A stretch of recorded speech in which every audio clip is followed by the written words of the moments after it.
The federal carbon tax just went up. Alberta moms and dads know what this means. Utilities, groceries, fuel, and everything else just became more expensive. When the Alberta NDP brought in the carbon tax, they weren't thinking about what your family can afford. And that's why our UCP government is standing up to inflation by cutting your taxes, creating high-paying jobs, and fighting to end Ottawa's carbon tax. Let's continue to build more prosperity and opportunities for all Albertans. That's my commitment to your family.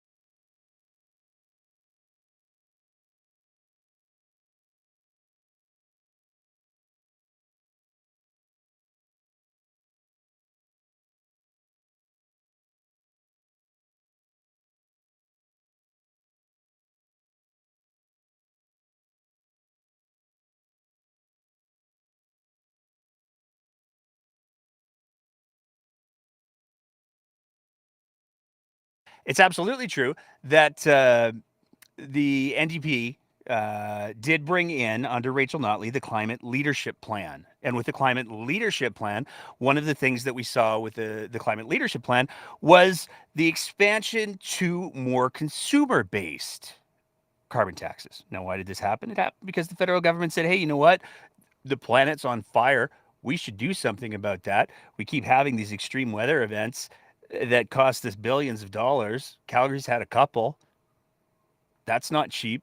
Maybe we could be a little bit proactive and not have everything burn, perhaps.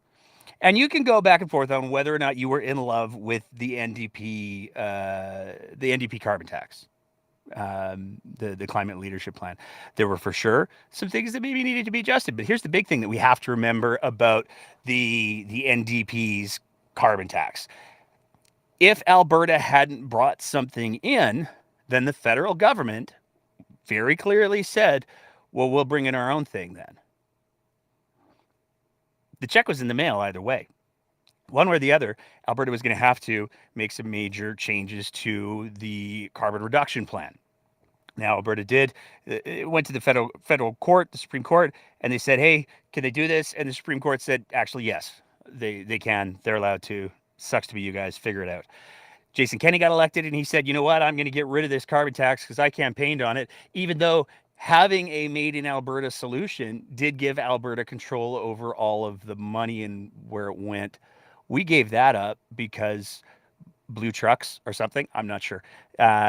Jason Kenney got rid of the carbon tax, the Climate Leadership Plan that Rachel Notley had introduced, and the feds immediately said, oh, we warned you.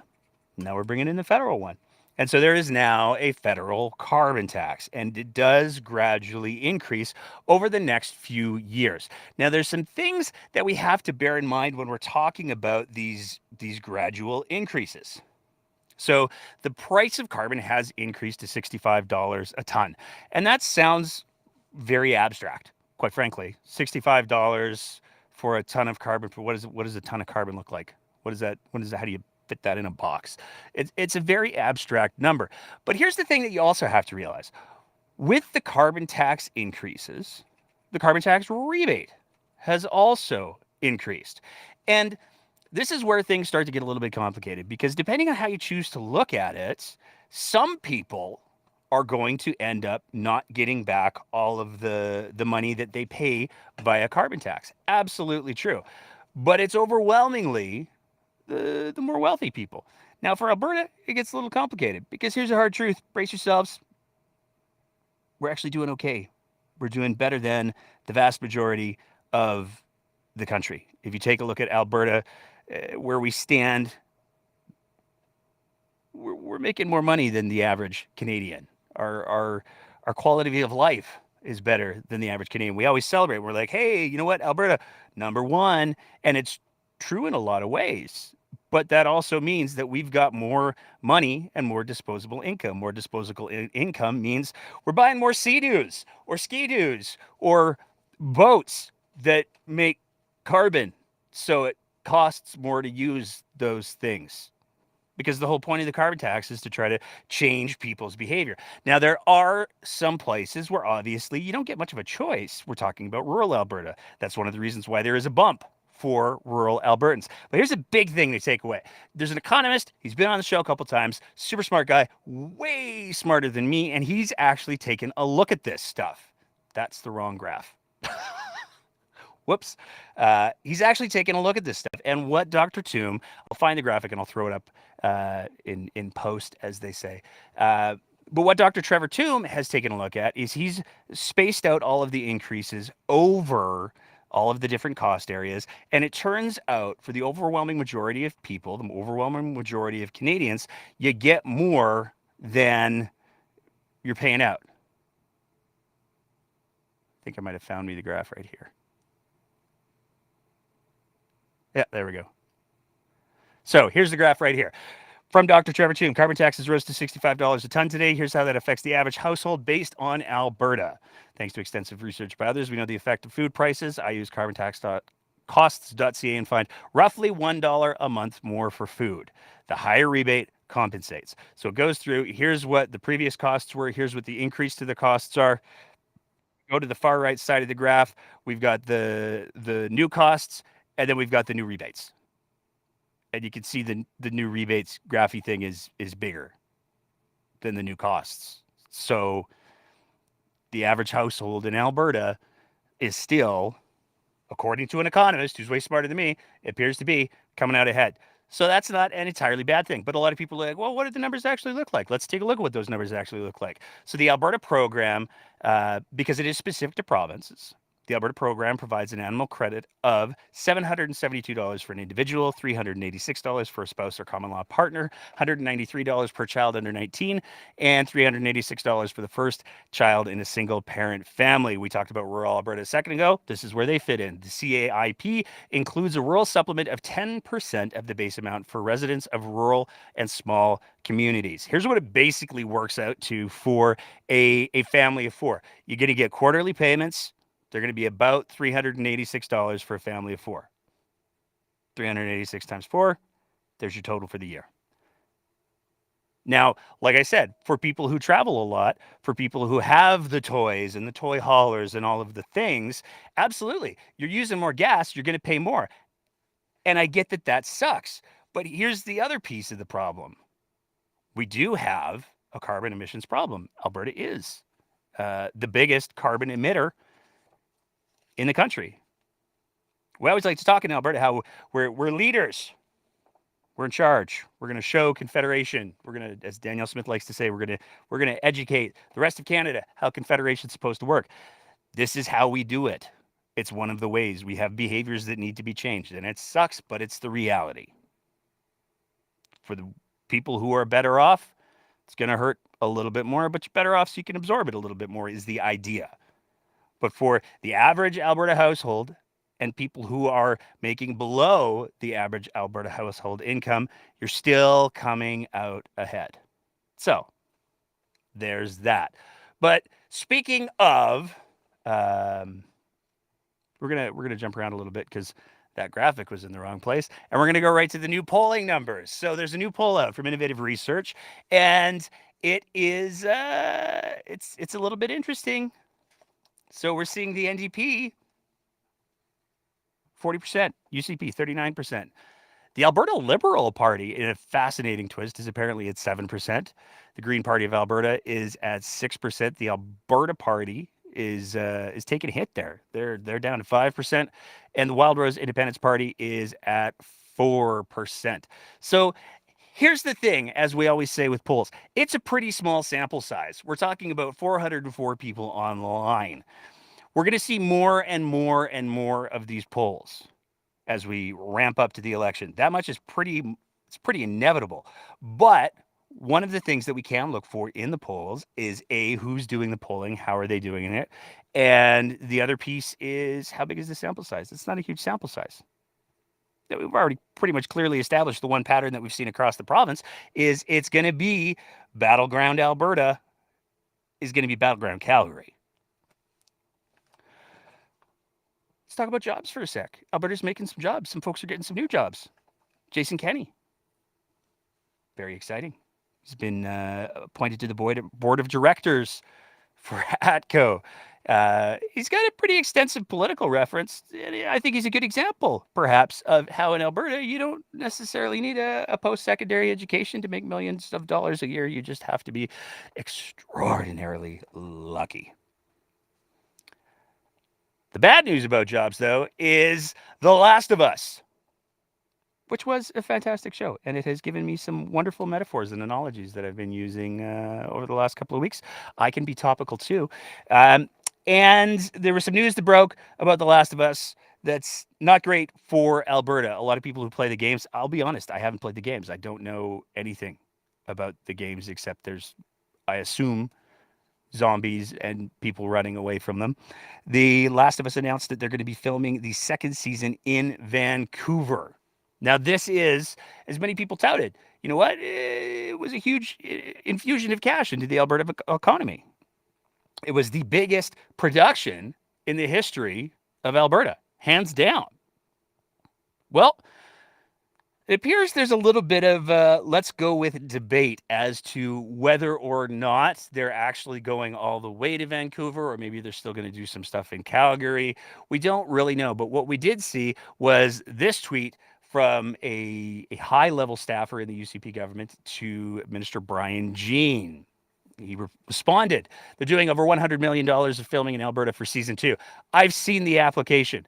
Now, that tweet you can only see as a screenshot because shortly after it was deleted and this tweet came up. I may have been conflating some already done filming with next season's application. When these things get paid out is complicated. I will check on Monday and get back to you. They have applied for more than the amount I mentioned, but I might be wrong about how much of it was in season 2. So that's cool. We're just talking now about multi-million-dollar investments in the province of Alberta, but we don't know exactly what's going on and when. And yeah, we'll just see what happens. We'll be watching on Monday to see whether or not there's an announcement for a retraction or a resounding silence. Probably going to be a little bit more on the resounding silence side of things. Moving on from there, we got to talk a little bit more about the freshly removed leader of the Independence Party and the star of the recent Danielle Smith direct-to-video production entitled Maybe I Will Interfere with the Administration of Justice. Maybe I won't. Who knows? Arch Palowski. So Arch Palowski was removed by the board of directors the day before the announcement and the release of the video happened. Now, there's some people who have said maybe he was kicked out and he released the video as retribution, which doesn't actually fit all that great because that's a really fast turnaround for all of the news reporters who did some pretty in-depth reporting on the situation. But here's the Coles notes, and here's a little bit about why we need to talk about who Archer is, because it gets complicated real quick. But to start with, on March 28th, 2023, after the media release was released by the board of directors for the Independence Party of Alberta, after serious consideration and deliberation among the provincial board members, it has been decided to part ways with the leader of the Independence Party of Alberta, Archer Palowski. The Independence Party has a party platform and policies that reflect the hope of Albertans as an independent nation. Art Palowski has not reflected this vision in a way that properly aligns with the party and our platforms need to convey and communicate to Albertans. The Independence Party of Alberta believes in the positive and hopeful future of Alberta and is confident that the future leader of this party will communicate hope, unity, and preservation of a strong and patriotic voice for all Albertans. Now, this is where we have to talk a little bit about who Art is, because he's got some problems. He's a little bit of a, let's go with, polarizing figure in the landscape of Alberta politics. Art currently is awaiting a verdict on a couple of charges that he got coming out of the Coutts blockade. Because during the Coutts blockade, he went down when everybody was thinking of leaving, and he stood up and he said, "This could be our Alamo. Let's not leave. Let's, I guess, die at a minor border crossing or something." But he was charged with mischief, and it wasn't under he was also charged under the Infrastructure Act, but it wasn't under the health regulations or the health measures that he was charged under. He was charged under these two other things, and they carry a pretty serious penalty. Now, one might think, well, Art, he's new to the criminal system. There's no way that he could have known about the severity of breaking rules. But, Art wasn't new. All throughout the pandemic, he did go out of his way to publicly and deliberately defy and flaunt public health restrictions. And he did it in some pretty gross ways, quite frankly. He was a leader of several of the freedom marches. He also organized the Tiki Torch marches. And we talked a little bit about this episode, but we're going to go just a little bit more in depth into it this week because we had some questions and we wanted to address those. So the Art organized the Tiki Torch marches, and he said, you know what? The Tiki Torch marches, they're about light. Just because a lot of people associate Tiki Torches with overt racism doesn't necessarily mean it has anything to do with racism. And it's important to realize he didn't just organize one of these marches. He made sure that he ran parallel marches. Now, here's where his argument about it's just about light kind of turns into a whole lot of bullshit. This is the poster. The top image is the poster for the Walk for Freedom. This was the poster advertising the march at the Edmonton legislature, and it was called the Jericho Torch March. Now, it looks lovely. There's look, there's somebody breaking free of chains there, and there's a dove, and it's Walk for Freedom. And you can see a bunch of folks walking for freedom with tiki torches, except when we go to where that image came from.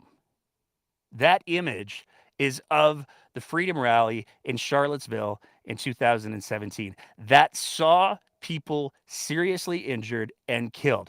Now, you can say, well, but was it really racist? Yeah, it kind of was. This is August 12th in 2017. This is not an abstract picture. We didn't have to go digging through the depths of the internet in order to find this. This is straight off of the Wikipedia page for that event because it was so overtly racist. And yes, if you look in that picture, there sure is a swastika. There sure are Confederate flags. There sure are Mjolnir. I think I'm saying that right. It's been a while since I watched the Marvel movies. Pictures. There's a whole lot of Norse and racist bullshit that's going on in this picture. And that is the image, that is the event that was chosen to represent the Walk for Freedom. This isn't even a subtle dog whistle. This is overt, hey, it's kind of cool to be racist, right, kids? Except, let's be clear, it's absolutely not. Now, Art and his tiki torches, they enjoyed a little bit of a meteoric rise to fame. Art went and did speaking tours across the United States with the bread and butter of the far alt-right. Reportedly made himself a good amount of money on that tour. That allowed him to catapult into the leadership race for the Independence Party of Alberta, which, let's be honest, at best in the next provincial election are going to be a rounding error, but that's not the concern because they're emboldening a lot of attitudes and a lot of problems. Now, you might be looking at this whole situation and going, yeah, but he got kicked out. So it's cool, right? We don't have to worry about this anymore because Art's gone. Well, as of right now, yes. But in a stunning display of, boy, we didn't think about what the next 10 minutes of this thing was going to look like, the board made the decision to remove Art as leader less than a week before their AGM. Guess what happened at the AGM? The entire board of directors that voted to remove Art Palowski as leader of the Independence Party of Alberta were turfed, and they were replaced by people who Art was quite enthusiastic about. One of the things that we need to be mindful of and cognizant of when we're talking about these sorts of people is they've always existed. There have always been these little pockets of hatred and intolerance and bigotry and racism, but they stayed in their little pockets by and large. I've said it before on the show. We'll say it again. COVID was a 3-year boot camp for these people. They learned how to organize. They learned how to get involved in organizations. And they're now getting closer and closer to the mainstream. Art is just a perfect example of all of this because the reality is he was able to get mainstream enough that he was able to have a phone conversation with the Premier of Alberta at the end of January. And we're going to talk about that phone conversation in just a little bit. But before we move to that, there's one other little piece that we wanted to quickly kind of highlight and address. And that has to do with a bunch of the candidates that we've seen over the last couple of weeks running for the UCP. Let's start in Livingston McLeod, which for the record, it's got an A in it. Don't spell it without the A. They don't like that one bit. They'll tell you. It's bad news bears. Chelsea Petrovic, I'm not sure. She got herself the UCP nomination for Livingston McLeod. That was supposed to be Danielle Smith's riding. It's a hotly contested riding. There was a bunch of people who ran for it, but Chelsea came out on top. Now, Chelsea is kind of sort of new to politics. She was just recently elected the mayor of Claresholm. But she decided that she wanted to move up in the world. And there's a couple of things that we want to just quickly touch on with the whole Chelsea thing, because allegedly one of the key organizers for her campaign was also one of the Coots blockade guys. And he's got some charges that he's navigating his way through. But there's also this. So Chelsea, as the mayor of Livingston McLeod, she actually tweeted out from her Chelsea Petrovic, mayor of Claresholm page. So this is presumably her official mayoral page for the town of Claresholm. She tweeted out, fundraising event happening tonight at the Claresholm Arena. Beef on the bun will be served. And it was ostensibly a fundraiser for a family who was dealing with some difficult medical situations. But here's where it gets really complicated, because if you look at the bottom of that little poster, oh, we know that logo, don't we? Alberta Prosperity Project. So if you came to the fundraiser to listen to the solutions for a new Alberta that was being presented by the separatist group, the Alberta Prosperity Project. And I'm sorry, but if you list in your 10 goals, your 10 defining values in multiple places that you want Alberta to be a nation, you don't get to be like, whoa, we're not separatists. Now, they've walked back the language that they use online about separatism a little bit because, unsurprisingly, the vast majority of Albertans don't want to leave Canada. They weren't getting the traction that they wanted. So they've walked that rhetoric back a little bit, but it's still on their webpage. It's still very clear. They want the nation of Alberta to be a thing. It's hard to imagine something more greasy than hosting a fundraiser for a sick kid and using that as cover to talk about your political aspirations, to sow discontent. It's really hard to imagine something more greasy than that, but I suppose sharing that event from your official mayoral Facebook page might be in that realm. Now, you could look at this as a one-off. You could say, hey, you know what? Maybe this was just, maybe she didn't know. Maybe Chelsea didn't know about all these things. We can ignore that one of her key campaign guys was involved with the Coots blockade. He was one of the alleged organizers of the Coots blockade. He is facing charges for the Coots blockade. We could ignore all of that. Maybe this event, this happened in September of 2022. This might have been before she realized what was going on. But here's the problem with that. Chelsea's social media is incredibly well curated. It's pretty locked down. It's what you would expect from somebody who's looking to run to be the MLA. Her husband, though, it's a little bit different there. Because when you go onto her husband's Facebook page, Cody Petrovic, and again, to be clear, these are publicly available posts.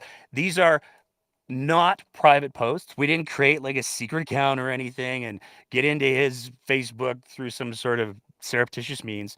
You can go to his Facebook page right now. I imagine it'll probably be changing in the next 15, 20 minutes. But if you go right now, you can see all of these posts are there. He's sharing stuff from Jamie Soleil, the COVID freedom queen, I guess.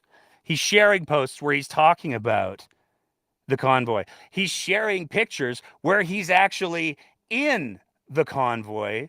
And from the pictures, it sure looks a lot like he's in the convoy at Coots. He's sharing pictures where certain UCP MLAs who have some wild theories about COVID, Shane Getson, is talking about how we need to get back to normal. But I think perhaps the most offensive one of all of them is he's sharing videos of Vladimir Putin saying Russia is not behaving aggressively. It's all NATO's fault.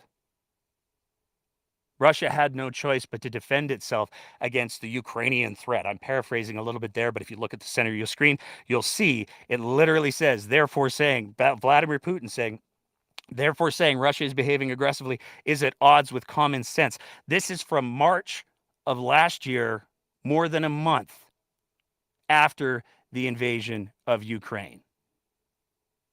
So it's really hard to look at the publicly available social media posts of Chelsea's husband and just dismiss her involvement with one of the Coots organizers and just dismiss her using her official municipal government account to elevate an event being hosted by the Alberta Prosperity Project. It just strains a little bit of credulity. But moving on to our other big UCP, well, we got a couple of UCP candidates we're going to talk about tonight.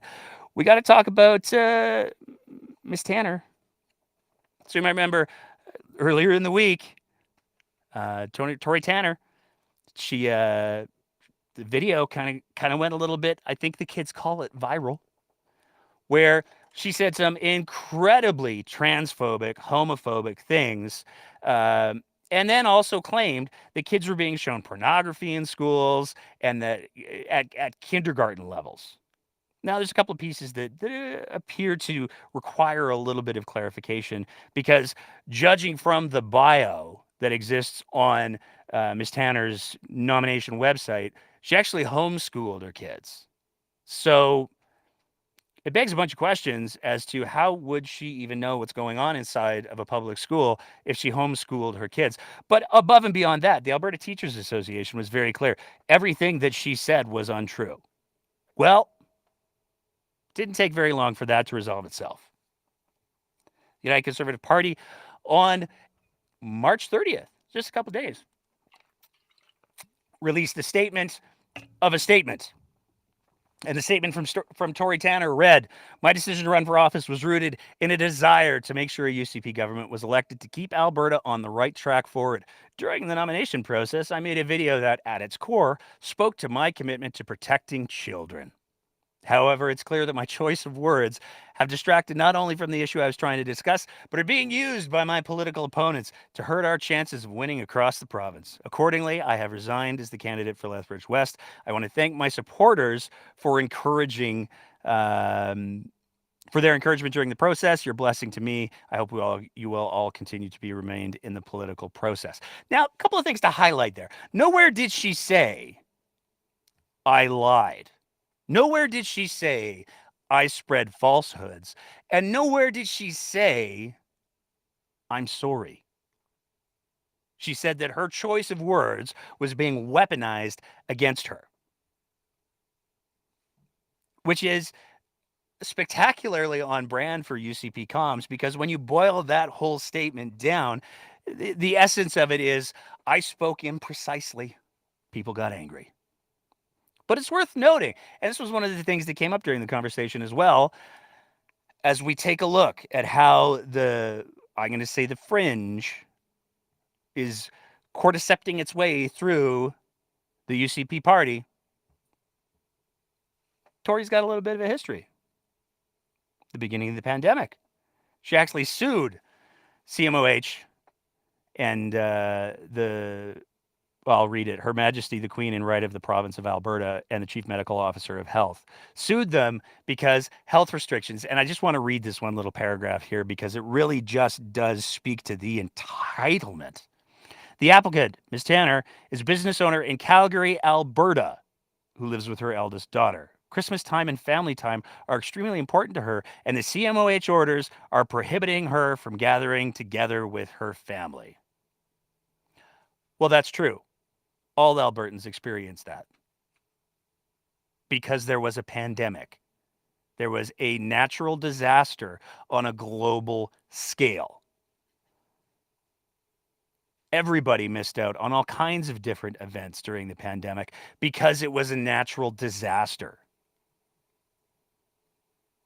It's hard for me to wrap my head around the amount of entitlement that it takes to say, well, yes, my house was on fire, but I really, really, really wanted to make dinner in there tonight. Because that's the equivalent metaphor that we're talking about here. It's absolutely ridiculous. And it's truly stunning that the UCP, as a party, because let's remember, that video, that wasn't new. That happened before the nomination vote. That happened before she was the official candidate. This court case wasn't new. It happened before the nomination vote. Somehow, the UCP managed to just gloss over all of this in their desire to find a candidate, and apparently they'll just take anyone because they certainly aren't doing any kind of, quality control in regards to the people that they're letting into their private club, because that's what political parties are at their core. But she wasn't the only candidate that we saw back away this week. There was another candidate who decided to take a step back from the whole thing, and that person was the candidate for Edmonton South, Tunde Obasan. Now, Tunde resigned because of personal reasons. He went through the whole nomination, and there's been multiple people who have said, you know what, this is super weird because just a day ago, he came to my door knocking, and then less than 24 hours later, here he is resigning for personal reasons. It's super weird. But this isn't Tunde's first UCP race that's gone sideways on him. In 2019, he ran for the UCP as well, but he got in some trouble for some social media posts that went back to 2017. And it's worth noting that when he defended these social media posts, his response was to say, it's just a joke, and also the NDP suck. What was the post? It was a post of somebody apparently holding up a red poster of some kind. It says, "Dear wife, if you want to bring out the best in your husband, give him these two things, respect and sex." And then any story. I don't know what that is. But that's the post that this UCP candidate shared in 2017. It's fascinating. I wish Mr. Obasan all the best, but it's certainly worth wondering, given the bozo eruptions that we've seen over the last week, was maybe something else found? Was maybe a phone call made to say, hey, we found these other posts. They're not great looking. We're having a bit of a week. We don't know. He hasn't issued any statements above and beyond that. It's also worth noting he wasn't the only candidate who had problems in 2017. It was widely reported on that he had these problems, but one of the other candidates, we talked about him a little bit earlier, Mr. Grant Hunter. Mr. Grant Hunter got in hot water in 2017 because of a cryptic letter to the editor, and I'm reading this right from the Global News story. The article detailed a cryptic letter to the editor in which Hunter submitted to the Cardston Temple City Star in 2010, in which he praised the town of Cardston for bringing up some of the highest standard individuals imaginable. How then can a small town of 3,500 people churn out such a high number of individuals of substance? The letter read in part, perhaps they come from superior stock. But that thought reeks of Aryan undertones. Didn't stop him from writing it, though. Grant Hunter was one of the UCP MLAs who made a show of attending the Coots convoy. Took the grandkids, as you do for an illegal insurrection and border blockade. All perfectly normal in southern Alberta, apparently. Moving on from there, got a couple more stories before we get into the main event, which is, of course, the Danielle Smith show video debacle. But we got to start with this one. And this one lands a little bit close to home to me, full disclosure. Raj Singh is currently the MLA for Calgary Northeast. She's my MLA. I ran against her in 2019. And there's some things that you got to understand about the constituency of Calgary Northeast. Politics in Calgary Northeast is super complicated. It is super aggressive. That's just the nature of the beast for how that constituency sits and the incredibly diverse demographics that exist in it. And it was already very, very clear this was going to be a very complicated nomination race because one of Danielle Smith's liaisons to the northeast side of Calgary was already backing a candidate despite the fact that Raj Singh was the MLA. So it didn't come as a huge surprise to very many people, especially given the fact that Raj Singh had come out so hard against Danielle Smith during the leadership race. She made it very, very clear during the leadership race that Danielle Smith was absolutely going to be the worst possible outcome for Alberta. It didn't come as a surprise to anyone when on February 17th, Rajan issued this statement. Dear friends, today I met with Premier Smith to inform her that I will not be seeking the nomination or re-election for Calgary Northeast. I will continue to serve as the MLA for Calgary Northeast until the end of this mandate, serving as the MLA for this constituency and as a minister of several portfolios under both the Honourable Jason Kenney and Honourable Premier Smith has been a tremendous honour and a great privilege. I thank both of these great leaders for the opportunities they have afforded to me to serve in their cabinets. I continue to be a strong supporter of Premier Smith and her leadership, and I look forward to the United Conservative Party forming government again after May of this year. I would like to thank my colleagues, my team, my supporters, and most of all, my family for their unconditional and unwavering support over the past many years. Finally, I would like to say a heartfelt thank you to my constituency, Calgary Northeast, for placing their trust and faith in me as their MLA. Now, reading that, it certainly sounds like a bit of a farewell. It certainly sounds like a so long and thanks for all the fish. It certainly sounds like I'm done with public life. But as is so often the case with UCP, the devil's in the details. Because when we go back and we read that first paragraph, today I met with Premier Smith to inform her that I would not be seeking nomination or re-election for Calgary Northeast. I will continue to serve as the MLA for Calgary Northeast. She didn't say she was done with politics.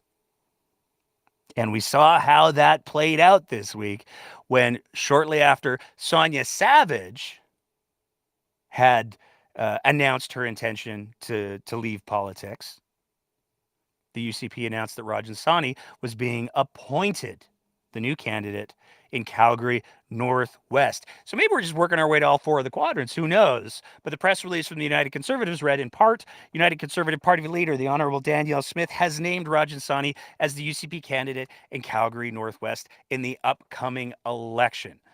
Now, you might be wondering, how does that work? According to the UCP bylaws, the leader gets 4 get out of jail free cards. She gets to appoint 4 people wherever she wants to. She gets to just say, this I'm moving this piece here, and that's the end of the story. She's already said she's going to be using one of those on Travis Taves. But here's where it gets a little complicated. Because there's only supposed to be, as per the bylaws, 4 appointments. But if we go through the list, we need to replace Travis Taves. We need to replace Sonia Savage. We have the Edmonton South candidate that needs to be replaced. And we have the Lethbridge West candidate that needs to be replaced. Well, that's 4 right there.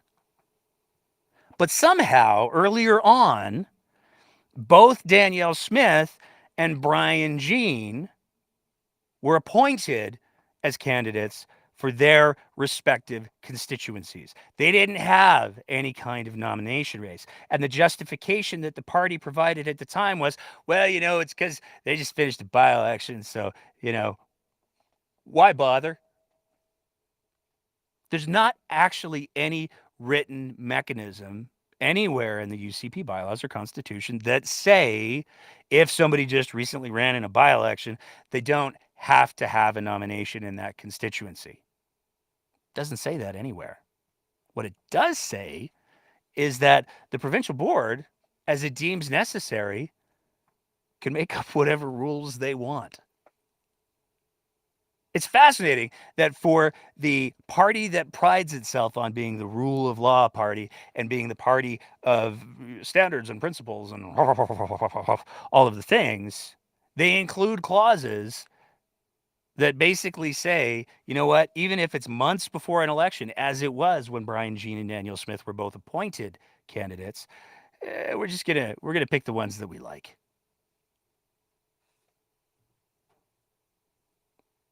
And that brings us all the way up to the continuing saga of Danielle Smith and Arthur Palowski's video chat. If you listened to the last episode that we did on Wednesday, we played the whole thing in full. Don't worry, we're not going to do that again. Thank you to everybody who sat through it, but it was a very important piece that needed to be discussed and talked about. Everybody was waiting for Saturday. Danielle Smith, she hasn't been available. She's not doing a whole lot of press conferences these days. Even if you remember, a couple months ago, she was like, you know what? I want to do these things weekly because I believe in being accessible. That happened once. We had the one press conference for media accessibility once, and then we apparently stopped those, almost as if Danielle Smith off script isn't so great. But the radio show, everybody knows every Saturday, it's the radio show. So what did Danielle Smith have to say on her radio show? Did he get your time? Well, I talked to Albertans across the province, and I did during the leadership, and many people who had received charges and were going through a court process. And I made it very clear during the campaign that I would do what I could to seek amnesty. It's happened in the past when laws change that you don't pursue the charges against an individual. I look at the cannabis amnesty, for instance, that Justin Trudeau brought in. When the cannabis legalization happened, he has a whole process that people can go through, and they can get pardoned for things that are no longer a crime. So that was my intention. Was sure, to see, but that's more of a federal level, though, and in Alberta, and that's what I discovered. Yeah, actually, that's exactly what I discovered. Is that a provincial premier doesn't have the power of amnesty. I mean, I'm new in the premier's job, but I did commit that I would look into seeing whether there was an opportunity to do that. And I had several conversations with Justice Department officials, especially as cases were getting resolved, to see if that was changing any of the evaluation they were doing on the two things there's only two things I can ask. Is it in the public interest? And is there a reasonable likelihood of conviction? And as you start seeing case law develop, you are able to sort of reassess and recalibrate. Does it pass those 2 tests? And every time I raised it, they said, yeah, we're just waiting on a couple of court cases to be resolved, and you got to wait. You got to be patient. And so that's what I did. That was the advice that I was given. I know Do you people are regret still. I know people are still hung up on the language I used, and you and I talked about this back in January, because I kind of think of my Tyler Shandro as my top lawyer. I think of Mike Ellis as my top cop.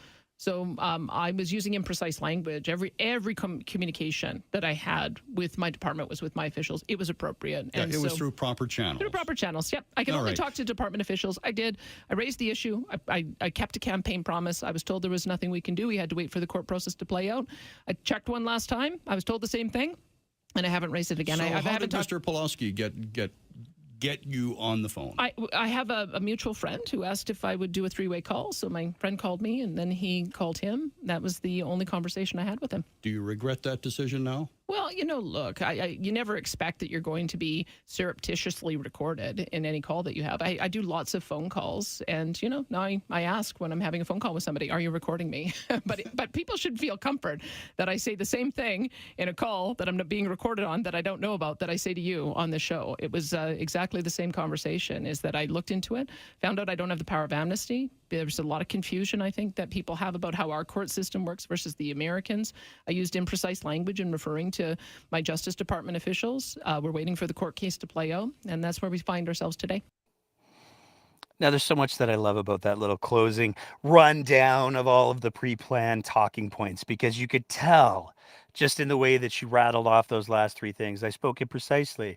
All of the things that she packs into the very end there. But my favorite part is she went back and she reused people think the Canada justice system is just like the American justice system. Like, sometimes people think that. When not 2 minutes prior, she said, yeah, I was one of those people who didn't know any better, despite the fact that I have over 2 decades in politics, despite the fact that I provided commentary throughout the SNC-Lavalin controversy that says that she does know a lot of these things. But there's a couple of other interesting points to just sort of tease out before we get into the really spicy stuff, because she talks about amnesty and how when the laws aren't in place anymore, sometimes we have to do amnesty. Here's the thing. As I said earlier, Arthur wasn't charged for these situations under a CMOH order. The charges that Arthur is facing are mischief and under the Critical Infrastructure Act that Jason Kenney introduced. Those laws are still on the books. They haven't gone anywhere. It has nothing to do with any sort of health measures that were put in place at the time.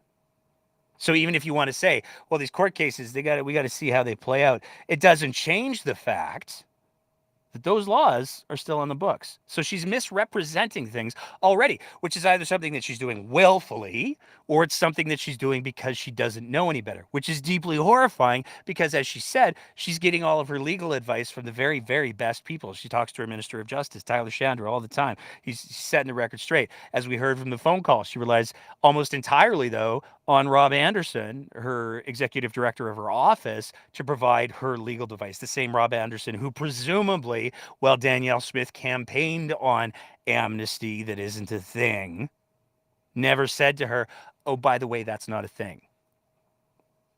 The discovery of amnesty not being an option is really quite remarkable. But I think one of the most important things that comes out of her little bit on the radio show is the fact, do you have any regrets? And her answer is, in effect, well, I regret that it was recorded. Whoa, nobody expected that. She doesn't regret having the conversation. She doesn't regret having the conversation with Arthur Palowski. She doesn't regret the fact that mutual friend that she refers to is Dr. Dennis Modry, who was the head for a very long time of the Alberta Prosperity Project, that separatist group that we talked about earlier. It's all just a big ball of twine.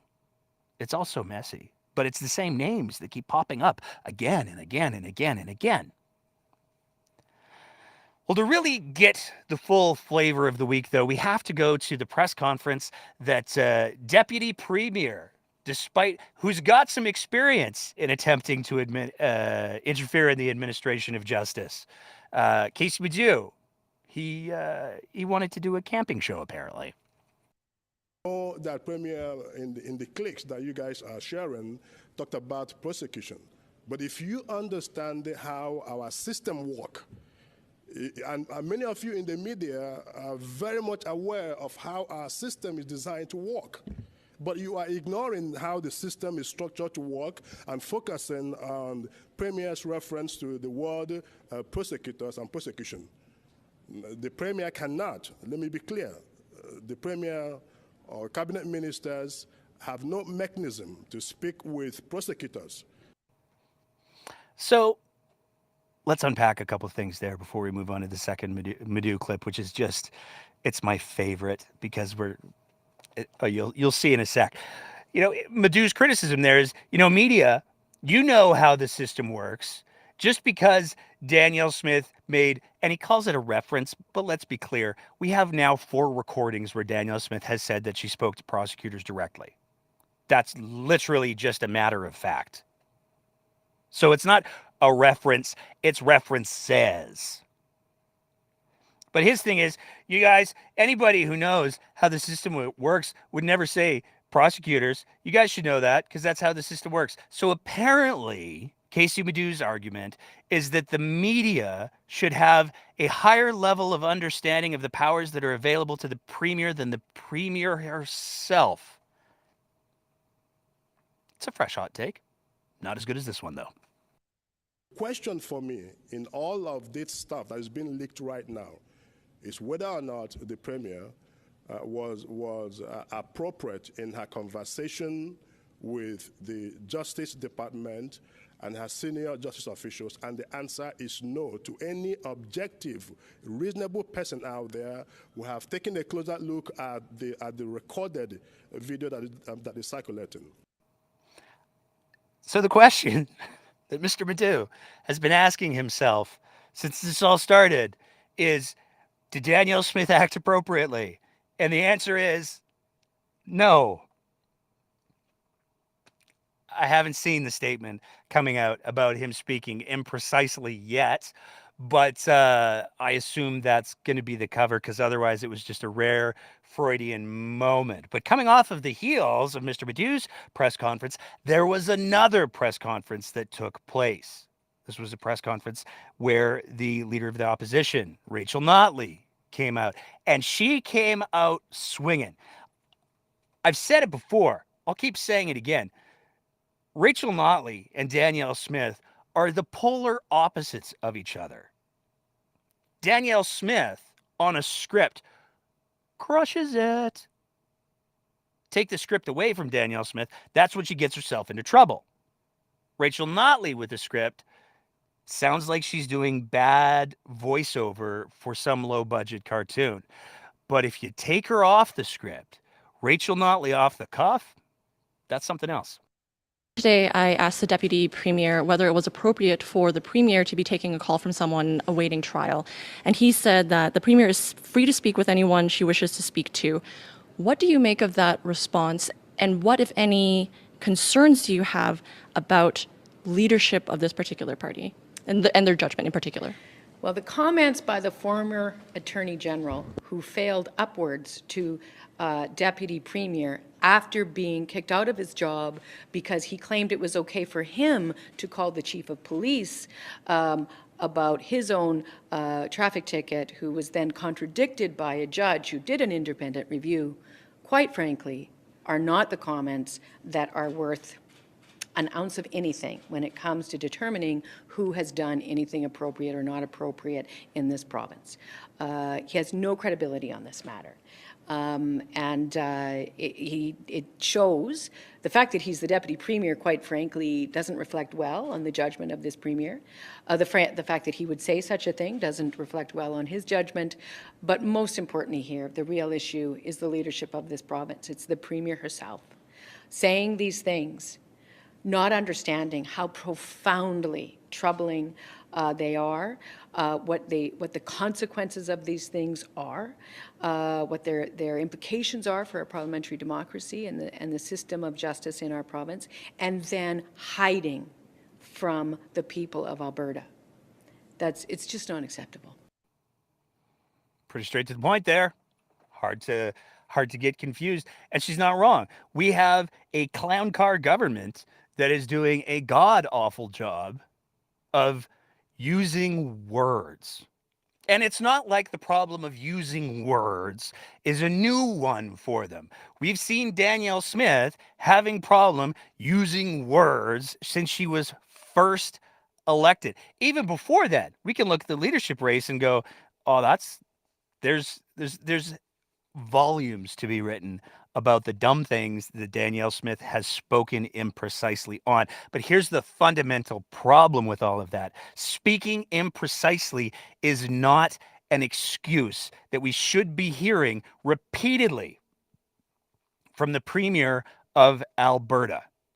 It's a very, very dangerous tone, because the two options are either Danielle Smith doesn't care about these rules. She's aware of them.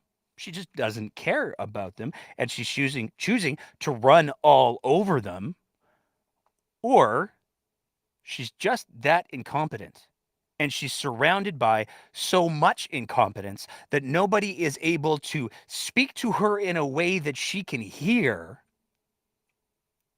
about how badly she's doing things. It's been pointed out that Danielle Smith never, ever should have taken that call with Dr. Palowski, even if it did come through Dr. Modry as cover for the phone logs.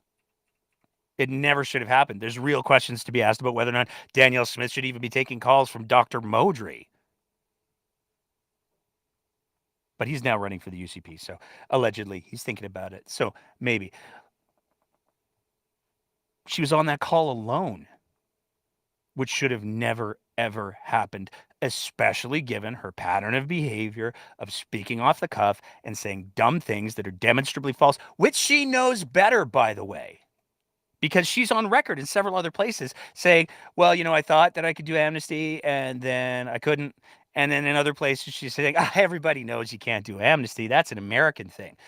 She changes her wording and her message with every single audience that she speaks to. And what she doesn't seem to have any understanding of is that that's wildly dangerous.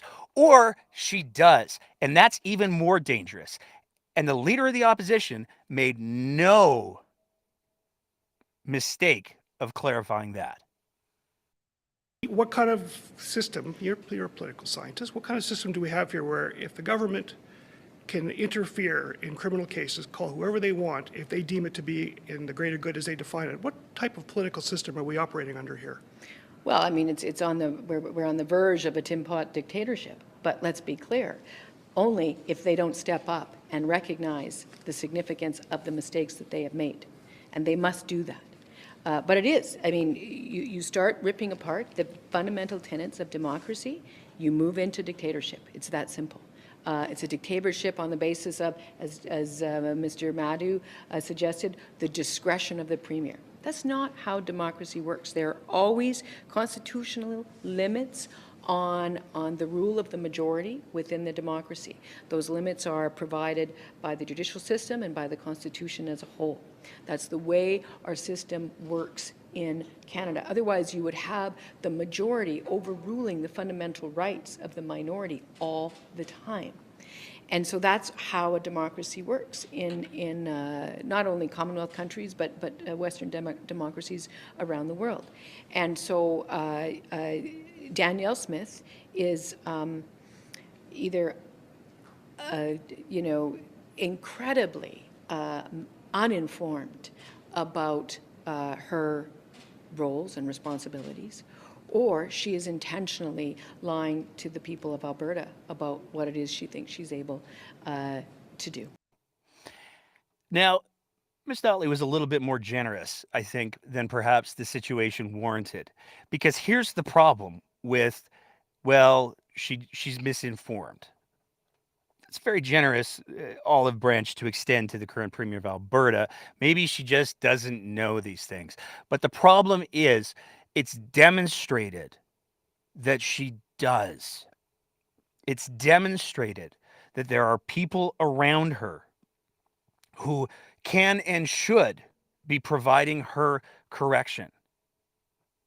What we're seeing unfold in the province of Alberta right now is nothing less than a person who wants what they want when they want it.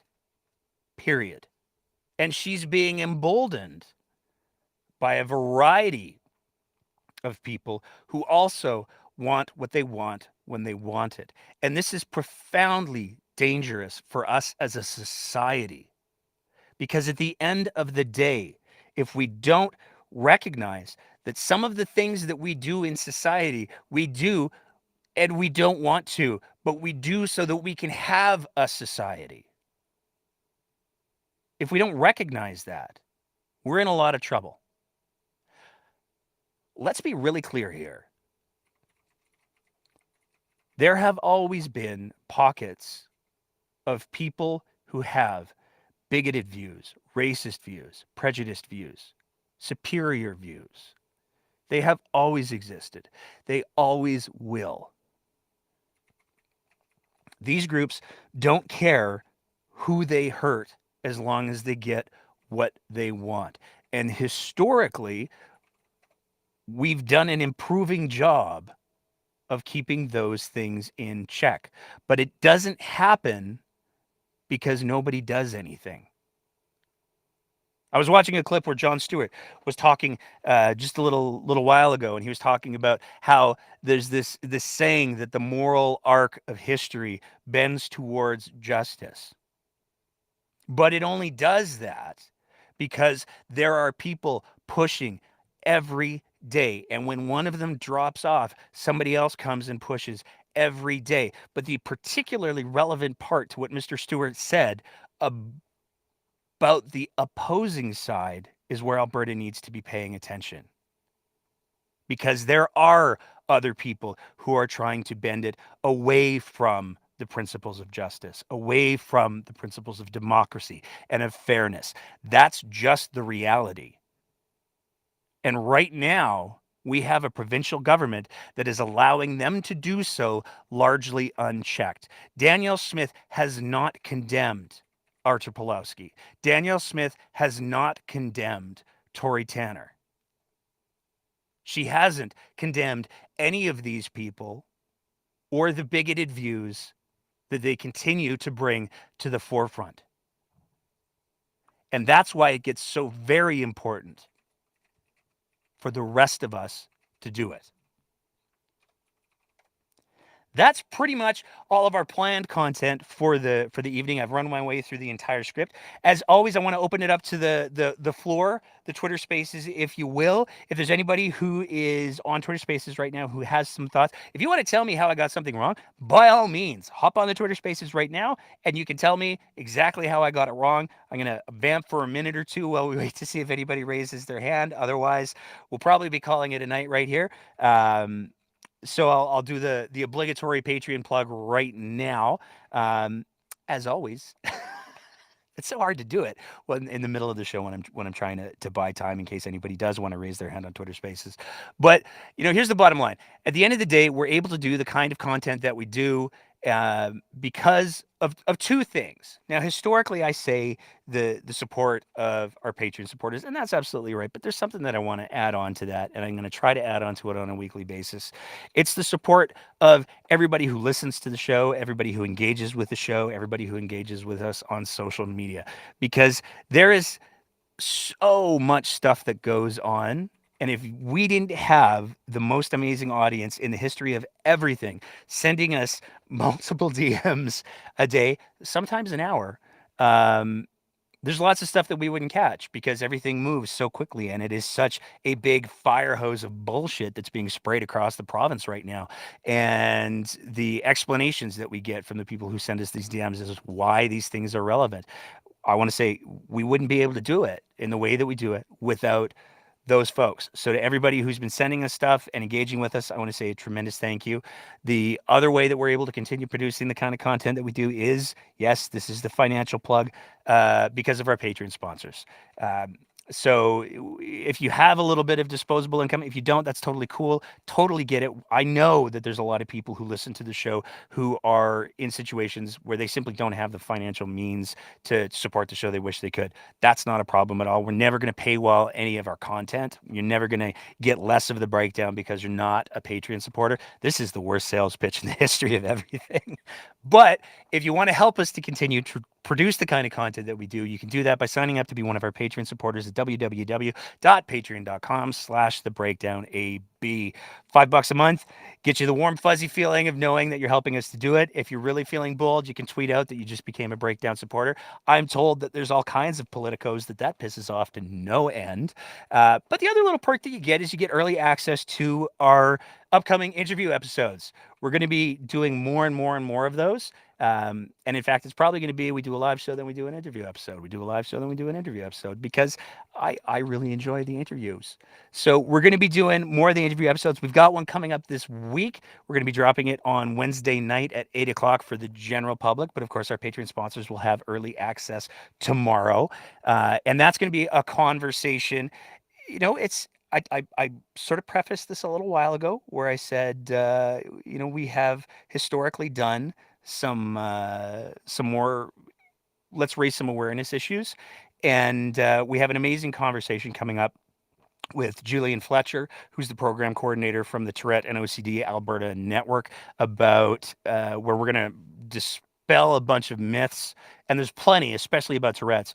We're going to dispel a bunch of myths that exist around Tourette's. And he's actually going to talk about some of the resources that he's offering, particularly to educators, to teachers, to help kids who are dealing with Tourette's and OCD, because they do tend to go a little bit hand in hand, apparently.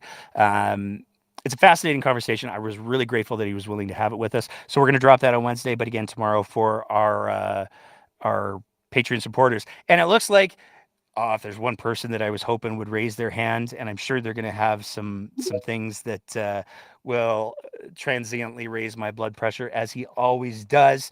Ziad, what's going on tonight?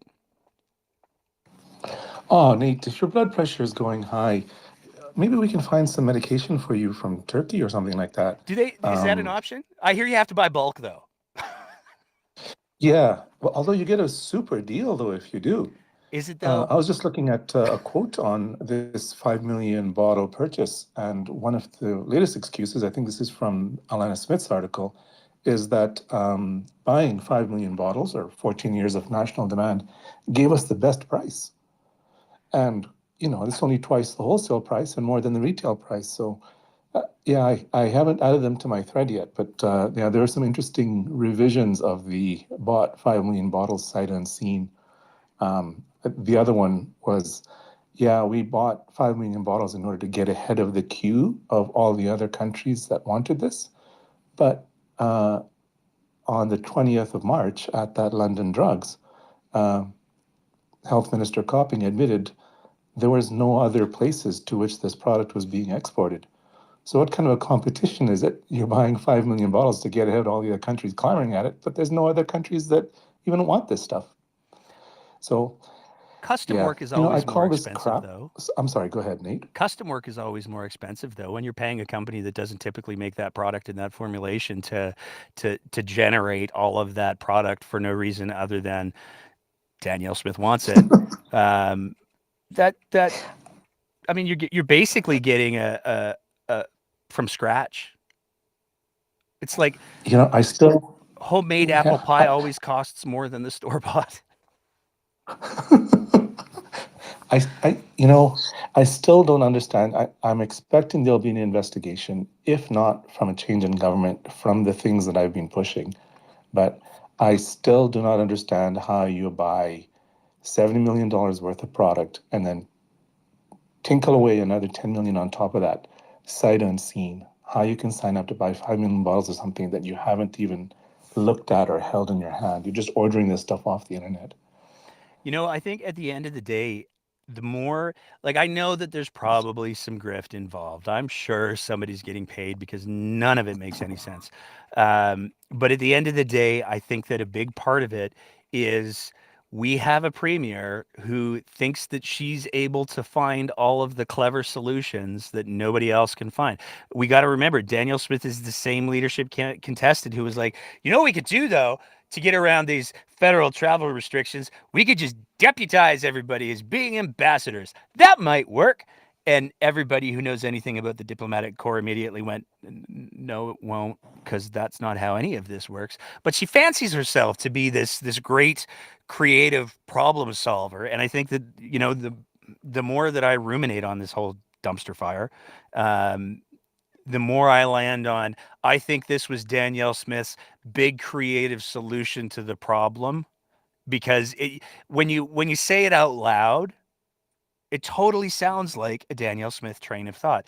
Okay, so we're out of Tylenol. So what could we do to get some Tylenol? Well, maybe we could talk to some people who like make the ingredients for Tylenol. And you know what? If they can make the ingredients for Tylenol, maybe if we talk to them, maybe if we gave them a little bit of extra money, maybe we could get them to actually make all the Tylenol and ship it here. We could totally solve the problem that way.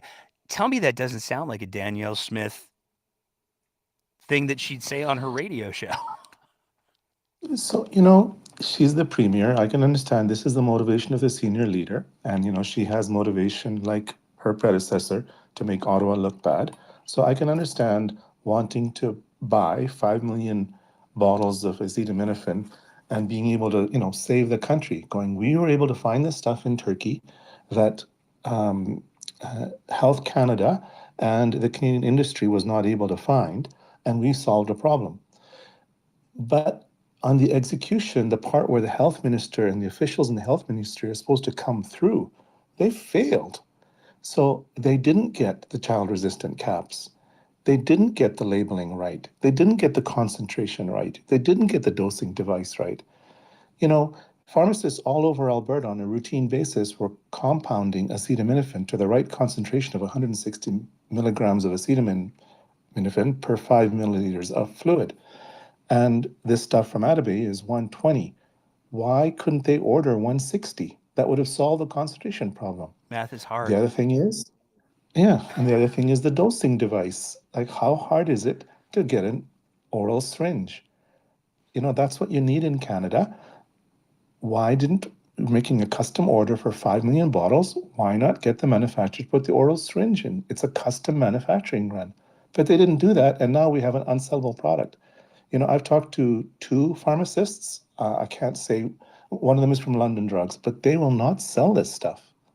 I pushed the London Drugs pharmacist hard, saying, even if you had it, and I was really pushing you, would you sell it to me? And he says, no. And I appreciate his ethics for that, because they've got the legit product there, which is the right concentration, and it has the right dosing device. Even if he could give me a better dosing device, the pharmacist, because there's a mandatory counseling part built into this, it's behind the counter in the dispensary, the pharmacist has to make a record saying, Ziad Fazal bought this medication on this day for this child with this healthcare number.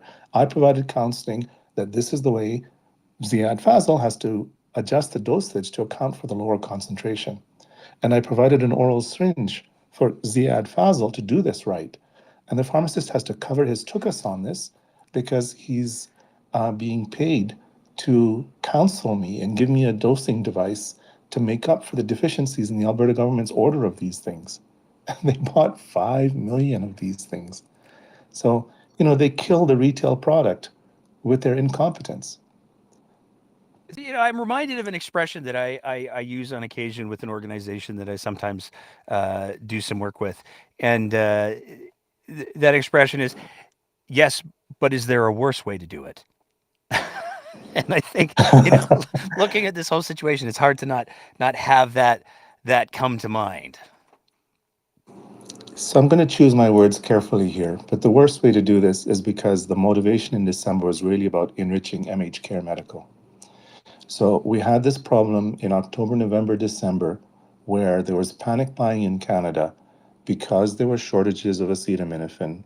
And there was a letter from the Sick Kids Hospital in Toronto which said that parents should get a prescription for over-the-counter acetaminophen because there's a shortage. And that caused everybody to panic buy and hoard. And so even that mistake ended up getting corrected by the supply from the US and the supply from Australia with manufacturers who are truly meeting Canadian requirements, Canadian concentration, Canadian dosing device, Canadian packaging and labeling. And we made up for this run of 5 million bottles that happened in October through December of last year. By December, this was solved.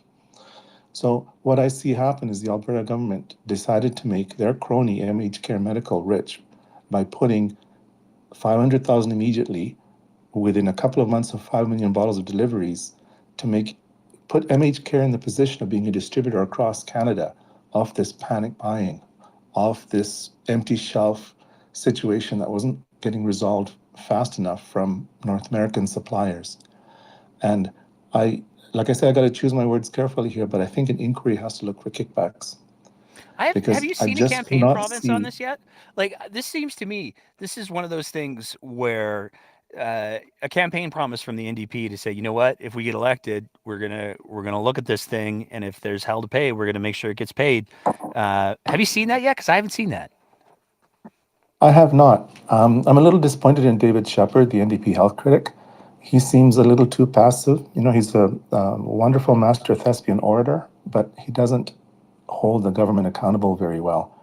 I don't see him putting questions to the government that are trying to pin them down. He gives speeches.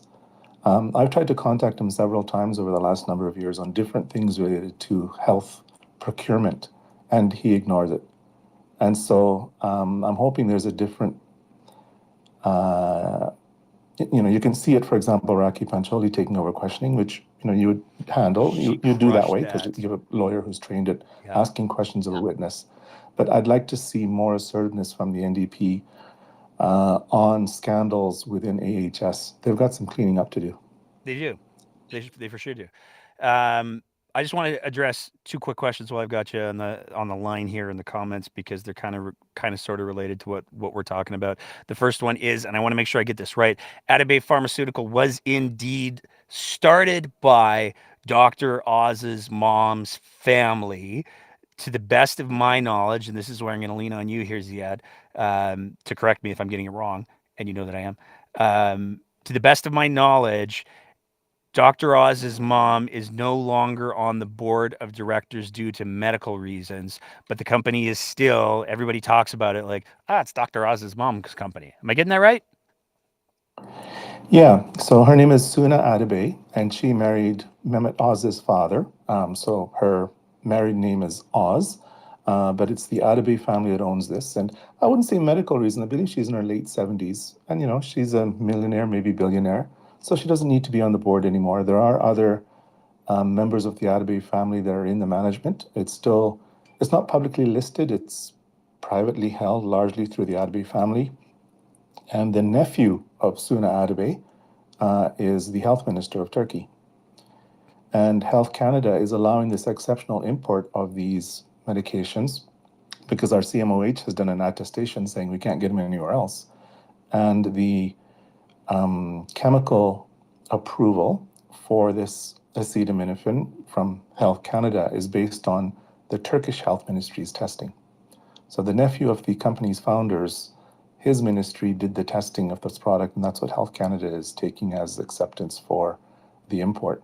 So, I trust Health Canada. They've been looking at these test results, and I trust that, especially given these circumstances, they'd be paying a little bit more attention to it. Mm-hmm. The reason I call this stuff crap is because our own health minister lies about this. He's lied from the beginning that this Atabay product, the bulk acetaminophen, was already approved by Health Canada when it wasn't. And he's lied from the beginning saying there's no Canadian manufacturing when there was. The plant in Guelph was right on the homepage of Johnson & Johnson Canada. And that's not the only plant that manufactures in Canada. So I call it crap, not necessarily as a slam against Atabay or Turkish people. It's because our own government is lying to us in forcing this product on us, and in order to, in my view, enrich MH Care. There we go. All right. Ziad, I want to thank you so much for weighing in. We got somebody else who's raised their hand. So thank you so much for your thoughts as always. I absolutely love hearing from you, man. Although I give you stress sometimes. but it's an Thanks. informed stress, so it's okay. It's not like you're just calling me names. I want to address something that came up in the comments before I open it up to Mr. Nobody, and we've never had you on the show before, so I'm gonna just lay out some ground rules for him and everybody, or I assume him and everybody else who maybe is thinking about raising your hand. Love to have you raise your hand. To be clear, that being said, we got some basic ground rules. No hate speech. No, don't go crazy with the profanity. Keep it polite. We're trying to have a conversation here. Nobody gets to shout. So that's kind of, except for me. So that's kind of the ground rules. But I just wanted to address a comment that's come up. I love the comment section tonight. Y'all are on fire. There's been a couple people who have said this is old news. I assume that anybody who's looking at the multiple scandals that we've talked about tonight with the Smith government and the UCP and the wasting of taxpayers' dollars, I assume that if these events that are less than 6 months old are old news, you're not somebody who ever talks about the NDP's record.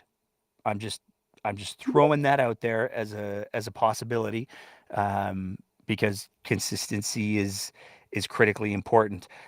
We have Mr. Nobody, who has been requested to be a speaker. We've got you added in. If you unmute your microphone, what do you got to say? What's going on tonight? Okay, can you hear me okay? Yeah, can hear you just fine. Okay, just want to confirm, because I have a Bluetooth speaker, I got other devices or whatever. I just want to make sure you're hearing me nice and clear. Yeah. And I'll keep the language, like I'm not going to use any unparliamentary language, and like I'm not here to be adversarial or difficult or anything like that. And like I said, I'm here for a conversation, right? Because I'm just a little bit perplexed here. Now, I was listening, you were playing that clip about, Miss Notley, about the dictatorship and all that other stuff concerning, political interference or potential political interference. Okay. Now, the thing is, the first thing that came to mind was that SNC Lavalin thing that happened a few years ago with Jody Wilson-Raybould, and how she didn't want to pursue it because of that same argument of political interference. Okay, so this is the thing. When is it? Like, I know the laws are different in Canada versus the U.S. and how there's certain things that the president of the U.S. can give pardons and whatnot, and governors can give stays of execution, etc. I'm aware that the laws are different in Canada versus in the U.S. But when it comes to political interference, like Jody Wilson-Raybould, to the best of my knowledge, was trying to protect the Prime Minister's office concerning about how she didn't want to pursue this deferred prosecution. Okay. Another thing, and this is also associated with Jody Wilson-Raybould, and like I'm just stating facts, like I'm not trying to slam her down or take her down or badmouth the lady. Okay. Another thing of concern to her about political interference, and this had to do with overturning a case, because apparently she had a case on her desk for approximately 18 months, if I have my facts correct, concerning a Glenn Assoun. I'm not too sure if I'm pronouncing that right. It's Assoun. And he was convicted of murdering his wife, I believe back in 1999. So Sounds like they found you, man. Yeah, this always happens to me. Sorry about that. Okay. Naturally. Yeah, next time we'll close the window. I apologize. It's all good.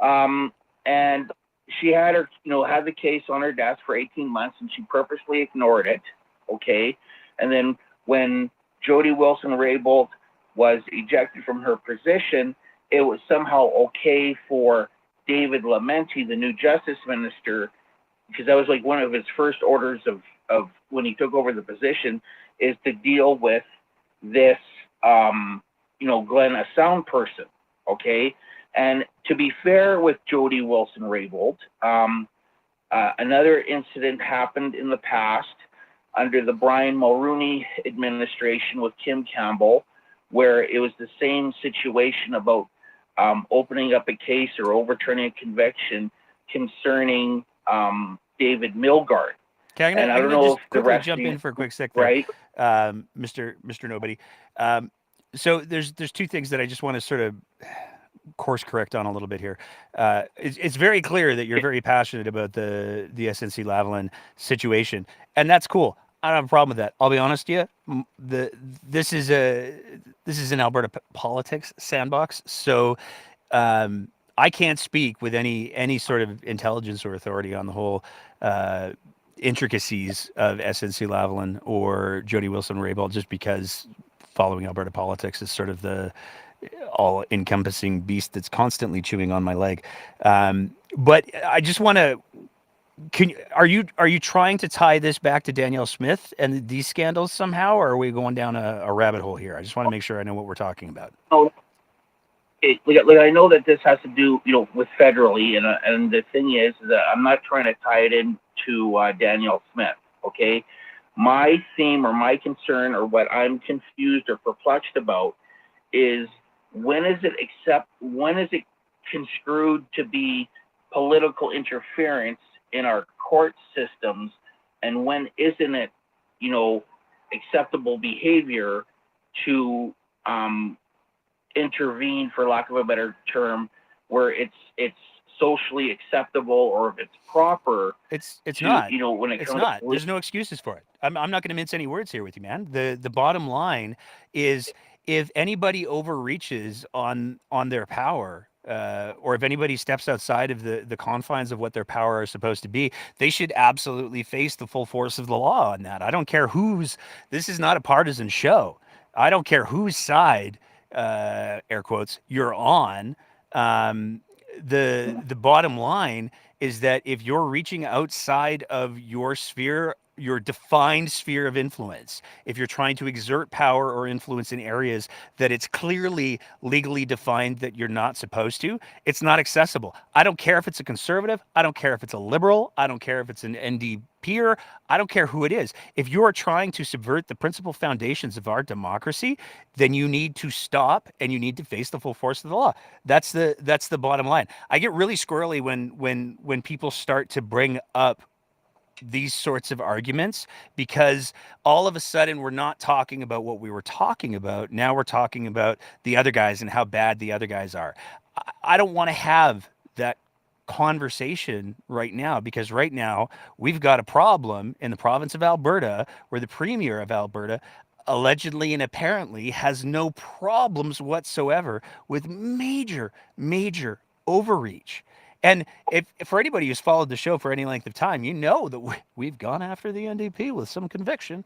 But Rachel Notley's not wrong in the clip that we played earlier tonight, because when you have somebody who is either through ignorance or deliberate will subverting the norms that exist that keep our society going, when you have a premier or a prime minister, I don't care, when you have somebody like that who thinks that they're entitled to call up the crown prosecutor, if you do any of those things to try to influence the outcome of a criminal trial, then you've crossed over to the boundaries of the elected official getting to decide how the judiciary acts. And it's not acceptable from anyone. Okay.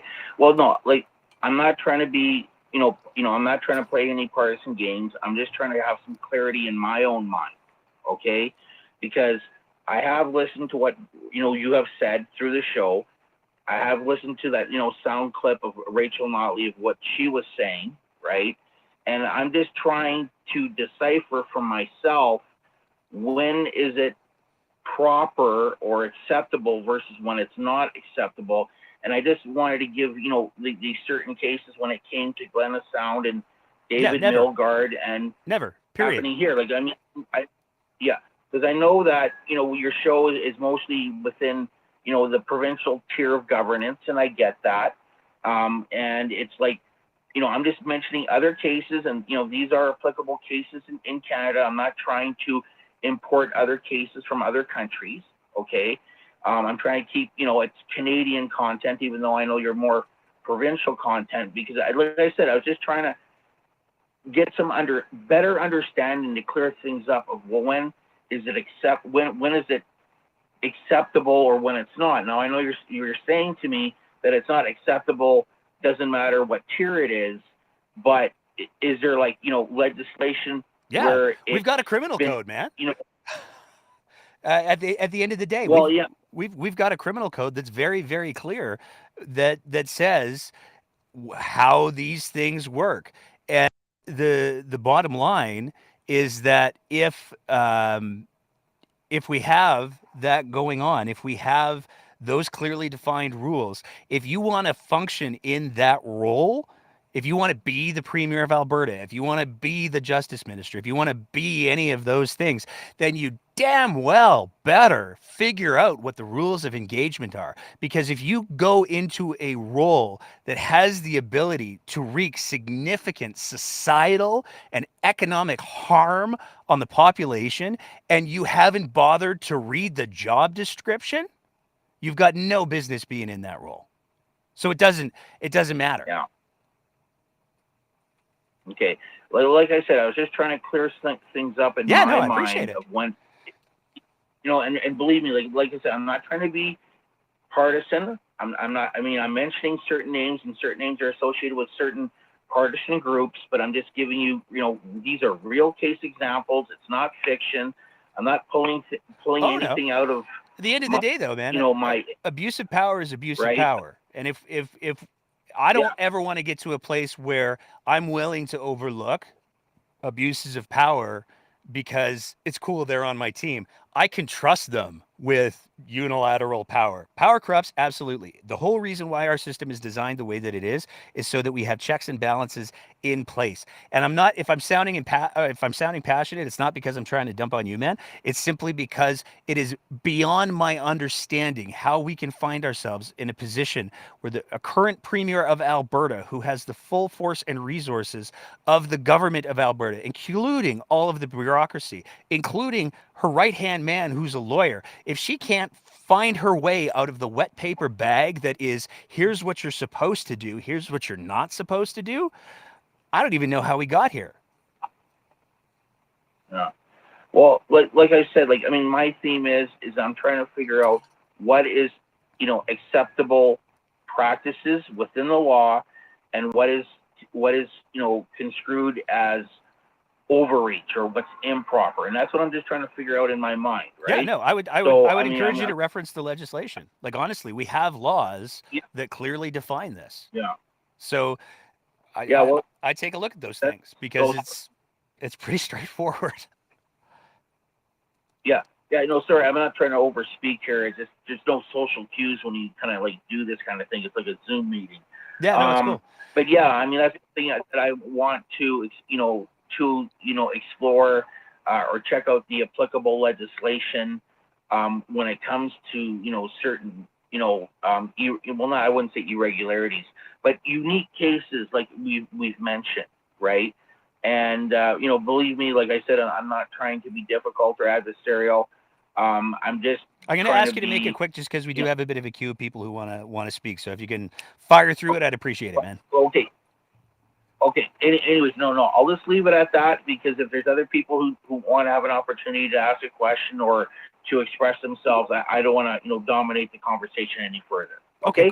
And I'll leave it at that. And thank you for taking my not my call, but giving me the opportunity. I'm still trying to figure out what to call it too, man. So no, thanks for speaking. And again, I just want to be really clear. I wasn't trying to dunk on you or nothing like that.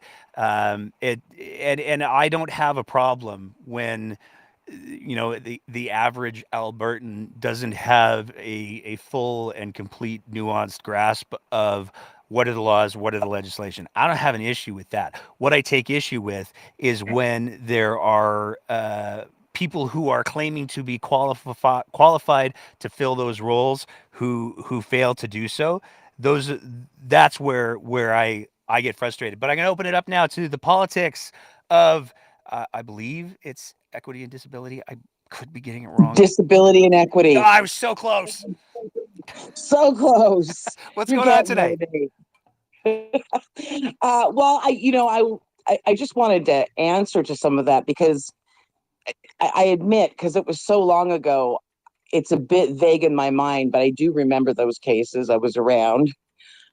And one of the things that I've noticed is in this particular case with Danielle Smith in Alberta, is that what we have here and what we didn't have then is she's actually recorded in interviews as well as the secret recording where she is outright saying that she was putting pressure on prosecutors.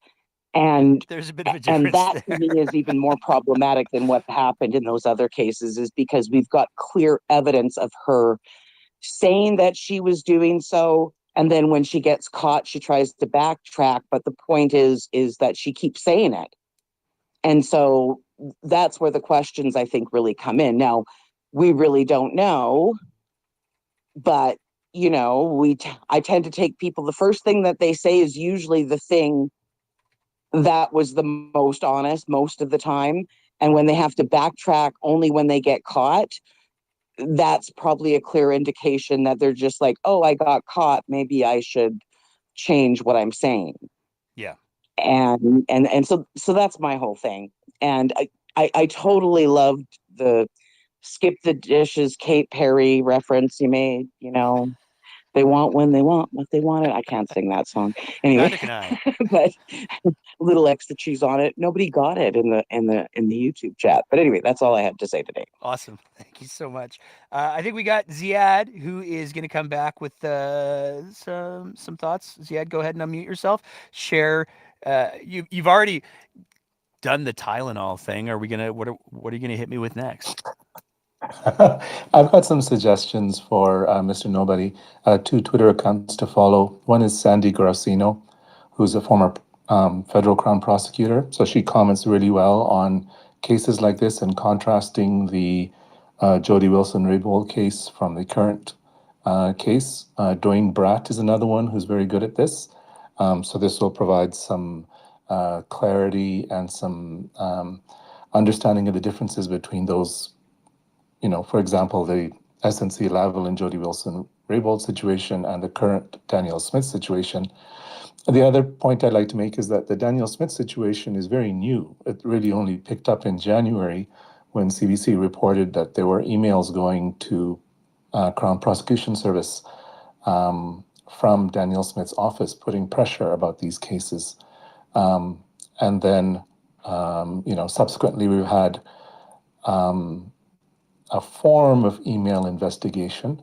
And then we've had the recording get released. Right there. And then we've had Casey Madhu put his foot in his mouth, saying that there were more people than just the minister and the deputy attorney general who Smith's office was speaking with. There were other officials within the Justice Ministry. So it's very new. It's only 3 months old that the Smith interference and the term you're looking for, maybe, Mr. Nobody, is prosecutorial independence and prosecutorial interference. So it's very new here, whereas we had several years of history that had all occurred with the Jody Wilson-Raybould situation. Right, like it was several months without pressure she was being placed under. She was secretly making phone calls. Then there was a parliamentary investigation. The Chief Privy Council officer testified. Recordings came out. That situation took a year and a half, 2 years to unwind. We're only 3 months into this provincial situation, but there's more to come. Thanks. Well, yeah, no, I agree. And just to clarify, my enthusiasm for that particular segment of the conversation, here's where it boils down to me. To throw a very clumsy metaphor, if my dog, or if a dog craps on the floor and it's actively crapping on the floor, then the correct reaction to me is to say, bad dog, don't crap on the floor, and to try to stop the dog from crapping on the floor more. I don't understand why it is when there's a dog crapping on the floor actively, anybody would have the reaction of, well, yes, But remember 4 years ago, that other time that the dog crapped on the floor. No, he's crapping on the floor now. We can get the dog we can minimize the crap. We can do that because it's happening real time. Let's do that. If you want to talk about the old crap, we can talk about the old crap later. But right now, the dog's actively crapping on the floor. Let's not have that happen. That's my thoughts. All right. I want to say again, huge thank you to everybody in the chat tonight. I'm actually gonna go back and read all of this because I haven't been able to keep up. You guys have been on fire tonight. So I want to thank everybody who has been engaging in the show, whether you decided to speak on the Twitter Spaces tonight, whether you decided to write a small novel in the chats. Super awesome. Thank you so much. If you are a Patreon sponsor tomorrow night, look for the conversation about Tourette's and OCD. If you're not, it'll be live on Wednesday, and then we'll be back with another live episode on Sunday next week. Until then, self-care is important. Take care of yourselves. And I said it last week. I'm going to say it again just because we are heading into an election. The call to action for the end of this show is the folks who are causing the problems have no hesitation whatsoever about talking to people and trying to convince them that their way is the right way. And the only way that we're going to get ahead of that, because it has been normalized by our premier, is by having conversations ourselves. So find a new person this week that you haven't talked to and say, hey, did you know about this thing? Have you heard anything about this thing? Try to get that conversation started, because the reality is most people don't know what's going on, and that's how all of the very bad people are able to do the very bad things. So that's it for tonight. Thank you so much, everybody. Take care of yourselves, and as always, keep the conversation going.